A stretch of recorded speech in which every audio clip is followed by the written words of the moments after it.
So if you saw my Black Friday haul video, you probably remember me talking about this that I picked up at a comic book shop during Black Friday because they were having a Black Friday sale. I was very excited when I found out about this comic. I actually saw it first at a Barnes & Noble's, and I passed it up there because Barnes & Noble's can be kind of pricey. But I found it at the comic book shop that I usually go to, and I picked it up.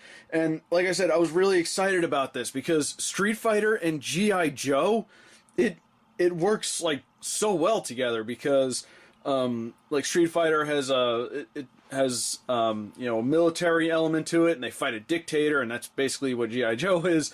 And this is not the first time Street Fighter and G.I. Joe has crossed over, because in the 90s, Hasbro put out a very short line of action figures of Street Fighter characters to tie in with G.I. Joe, and incidentally, they also put out Mortal Kombat characters from the same for the same toy line, which is I always found kind of interesting. I guess it's the closest we'll ever get to an official Mortal Kombat and Street Fighter crossover. I think I still have some of those figures. I gotta go digging through my G.I. Joe bin at some point. But yeah, I was very interested in checking this out because it feels like it would make such a great crossover. And then I finally read it. Yeah, not gonna lie, I was actually kind of disappointed in this. I wish I had a whole lot of things to say about this, but we might as well just get into the immediate problem with this. The comic starts out with M. Bison and Destro being all buddy-buddy, and apparently there's some kind of tournament going on where Street Fighter and G.I. Joe characters are fighting each other. And they don't really explain any of this. Like, it just happens. It's like, oh, we're having a Street Fighter thing, and we have Rufus, everyone's favorite Street Fighter character, fighting. And there's Ryu and Jinx. And what's really cool is a lot of the Street Fighter characters, they work so well alongside the G.I. Joes. Unfortunately, all this really is just like sort of vignettes of characters fighting each other, and that's about it. There is a storyline going on here, but unfortunately they don't really get into it until well, it kind of unfolds after a while, but sadly it really is kind of unsatisfying, and unfortunately I'm not going to give away too much about what happens. But what the problem is, this feels like the middle of a story without the beginning. Like, there's no setup for any of this, and that was very disappointing. And as far as I know, this is the only Street Fighter G.I. Joe comic that is in this as part of this storyline, and that makes me sad because this is something I feel like could happen a lot more. There is some value in this, I'll give it that, because a lot of the fights are really good.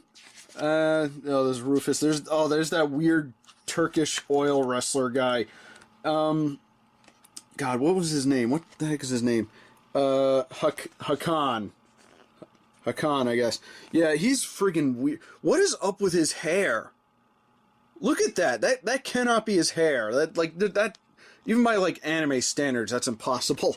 But yeah, there are some really cool things about this. I like how the Joes keep pulling out guns and stuff, and apparently that's allowed in the tournament. But yeah, you get to see some cool matchups. This is Roadblock and Hakan. And apparently Roadblock ends up loving the olive oil, I think he uses.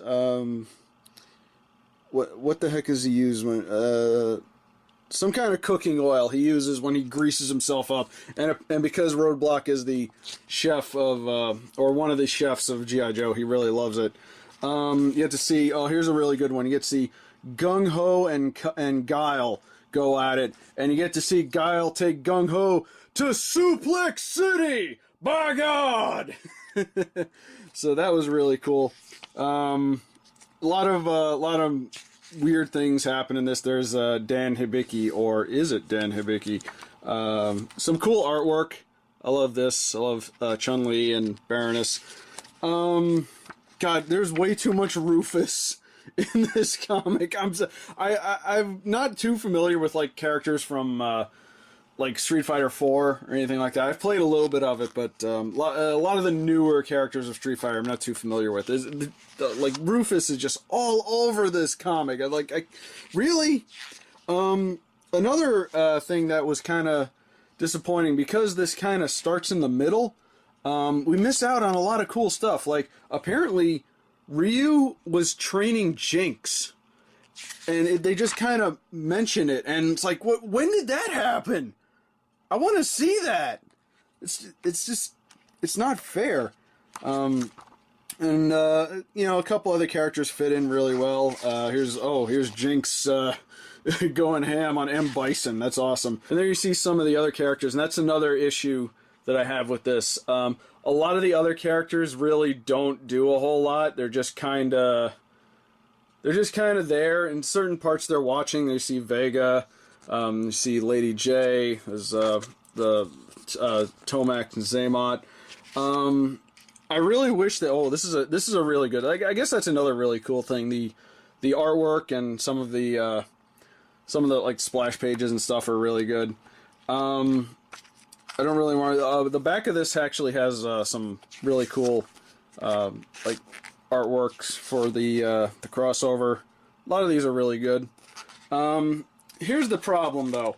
For one, they don't really utilize a whole lot of focus please. There we go. They don't really utilize a whole lot of characters as much as they should. I mean, they got Storm Shadow, they got Snake Eyes, and Guile, and Viper, and all them. I would have loved to have seen, like, Quick Kick or somebody. You know, that like he feels like he would fit right in with G.I. Joe. Or, well, he is G.I. Joe. He would fit right in with Street Fighter. Now, here's the thing that kind of really infuriates me about this comic, because at the very back, beyond all the artwork,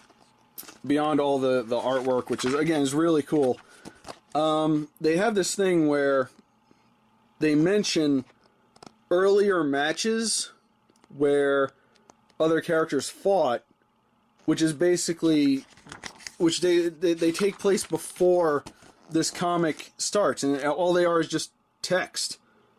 It's like, really? Why couldn't they just make another comic? Why couldn't they just actually start with this?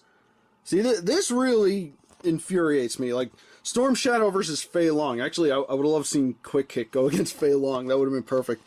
But, yeah. This is... Oh, man.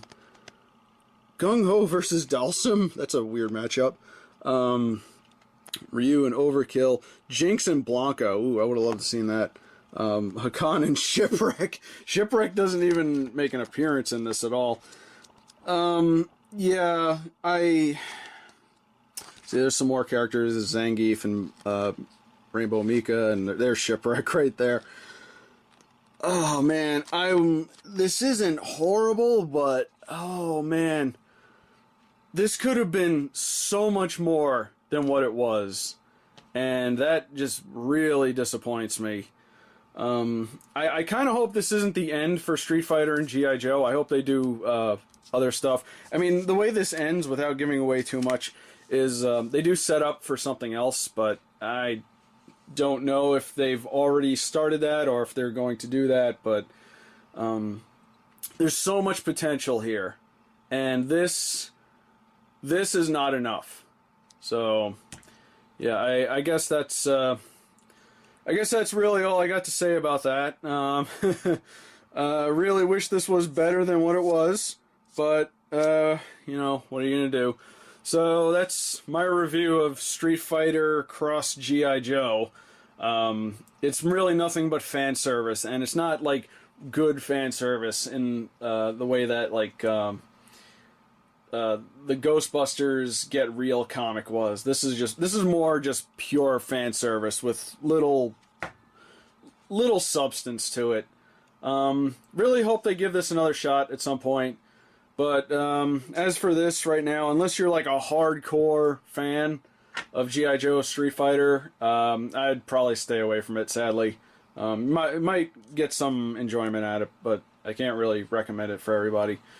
So that's it for Street Fighter Cross G.I. Joe. I guess leave a comment and let me know what you think.